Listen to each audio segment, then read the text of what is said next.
It's still a dream. Yo, It is still back. a dream. Another episode of Wuz Buzz'N. Dream. I got my boy, Always dreaming as far as man, the one and only, the guy, Sharif. It's our Yeah, turn. And I just appreciate want to you. give back lessons that I've Appreciate learned you, from man. the young Appreciate thugs you all the having way me. back to bookworm.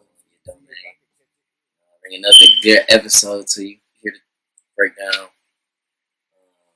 youth influences. Like what's influencing the youth nowadays, the good, the bad, and kind of like what should be taken from those type of experiences and things like that. Just the youth in general and what they intake. Youth is very important. It's probably like the probably like the most important thing. Yeah, Period. because that's So, where we get. That's who the future goes to. Yeah, it's probably the most important thing as far as like a great developed future for them, for their kids, and for us. Period. We gonna be old and living in their world, so it's gonna come a time to where they gonna have to have the wherewithal to Sure that everything is things well are taken care of. Exactly. But right now, worried about the youth a little bit. Yeah. You know what I'm saying? Because I feel like the things that they're influenced by, Yeah, not really conducive.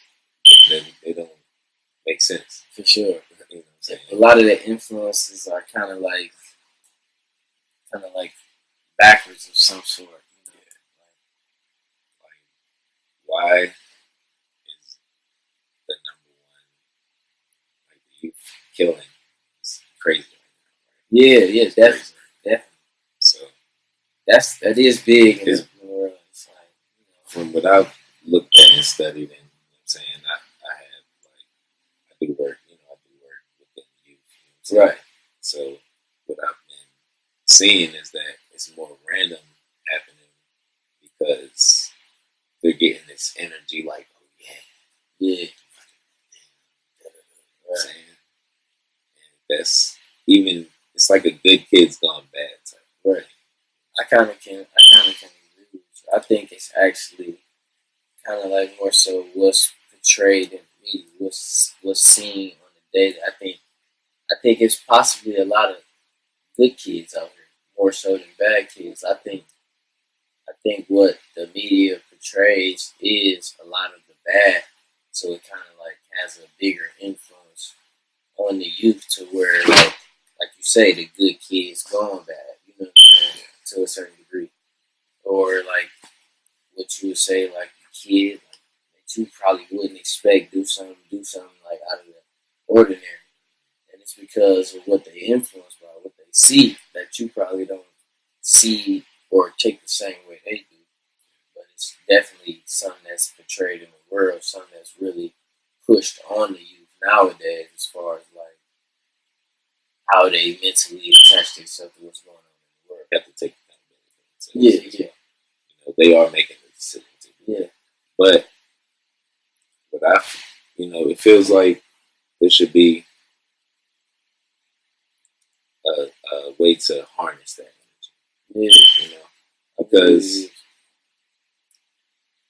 with them, they like, I'm trying to do this, I'm trying to do that. Yeah. It's kind of like So it's like you gotta teach them where to put that. You know what I'm saying? Yeah. It is. It's a warrior type thing. Of course. It's a warrior type thing. Because the youth, like we so they lit. Yeah. The youth is lit. They turned up. We in a world where it's like it's everywhere. We are people where we don't have the kind of backing or structure to where it's like we can grasp hold of this type of let's turn up in this facet, not so much of this facet, but that's our culture. Like Migos named it album culture because they are the culture right now. You know what I'm saying? That's what we're doing. You know, so that's what we attach ourselves to. We don't attach ourselves to, you know what I'm saying? Like, I look at this picture and I see like Afro and I see see understanding, and I see like different, you know what I'm saying, like a different meaning to like growing up. Like, you know, a whole bunch of things come to my mind. Like, my mama wore afro, my auntie, all of them, they wore the biggest afros in the neighborhoods. You know what I'm saying? It's kind of crazy, but we don't attach ourselves to nothing like that. You know what I'm saying? Even back then, like that was like it was powerful because we made it up. But at the end of the day, that wasn't even really our true. We attached it to ourselves because it was natural.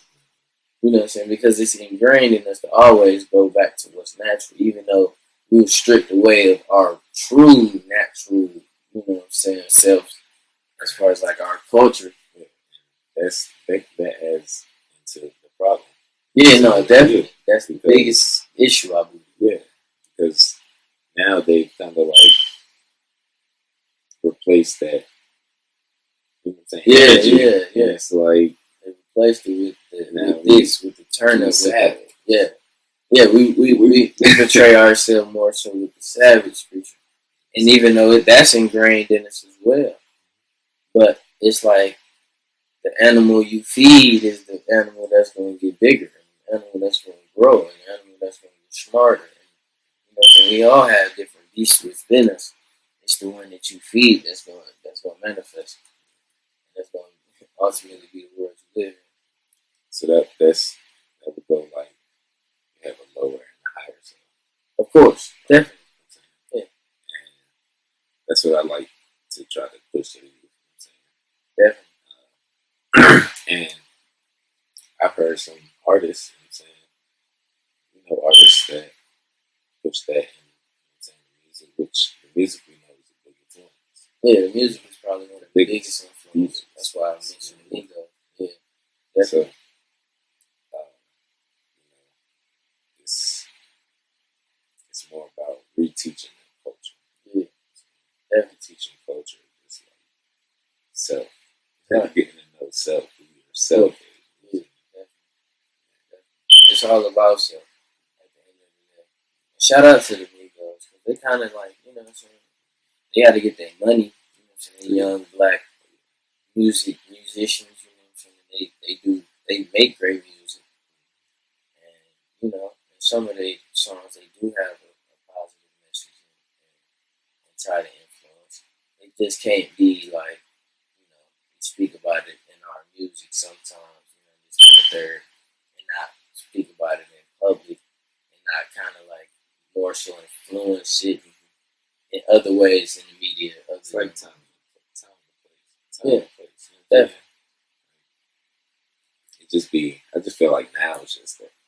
Now it is that time. Yeah. You know, like, it's coming around. Like, people are starting to be more visible as far as like musicians go and things like that. Like, us as artists, we're starting to speak out more about the injustices that we go through.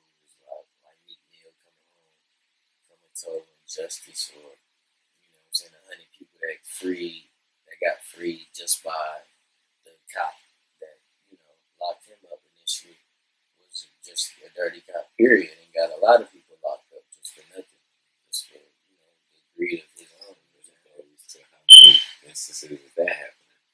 Yeah, and that's well known. You know what I'm saying? It's like the higher ups know these things, or sometimes it's like they so far removed from that type of situation, like all the billionaires around me, they don't even really understand the whole concept. They might support these jails because they understand the financial gain of it, so they don't even really read into what's actually going on with it, to where they might be conscious people. They might actually have feelings, but because they so caught up in the financial gain of things, they don't really research what actually goes on behind the money they put into these type things.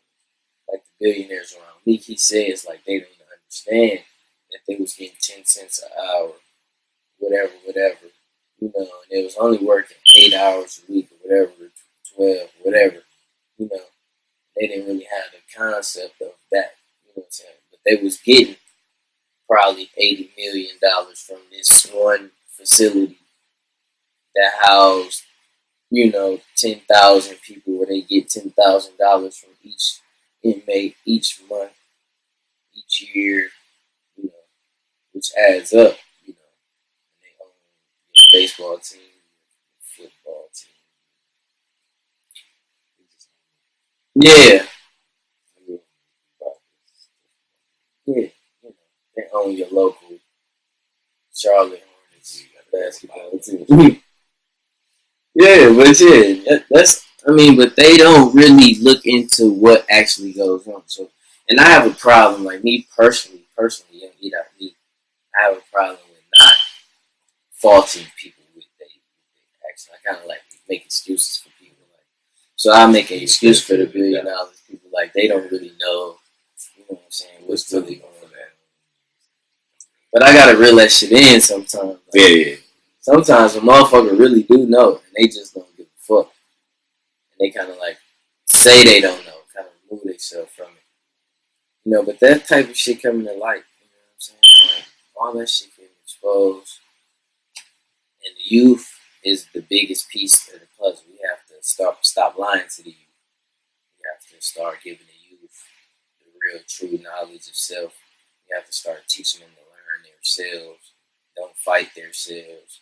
Don't accept the different diseases they tell you have. And don't just take pills and things like that, different medicines, because they tell you have a mental disorder of some sort.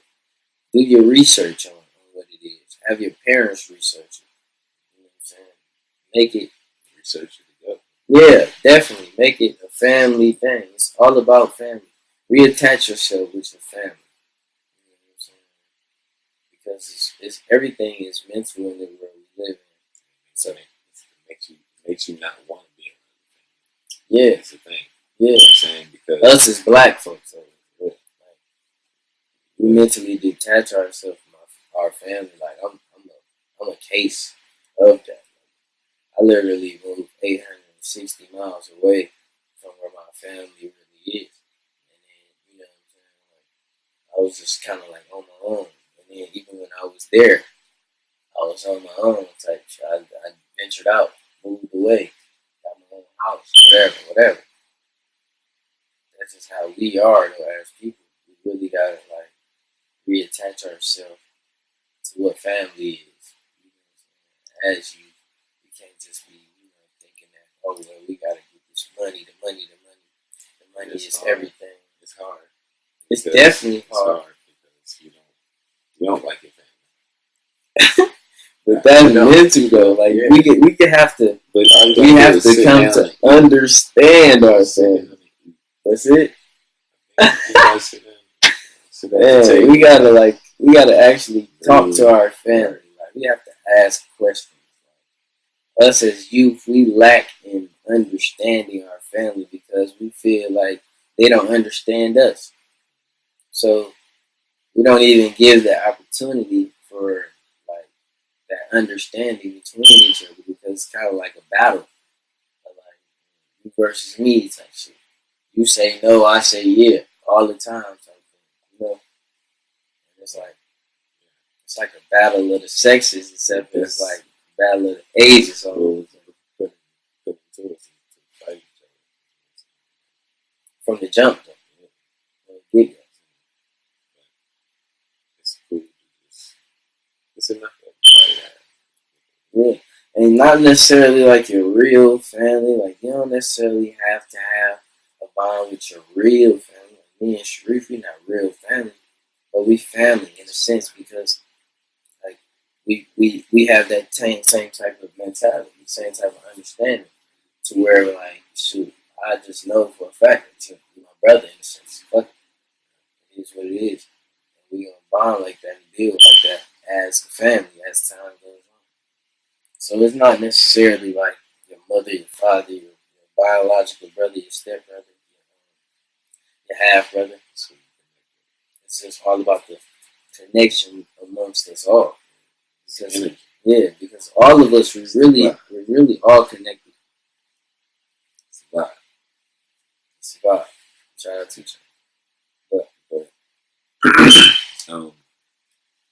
But there's, you know what I'm saying? I think I had a pretty good idea. It needs to be always dreaming.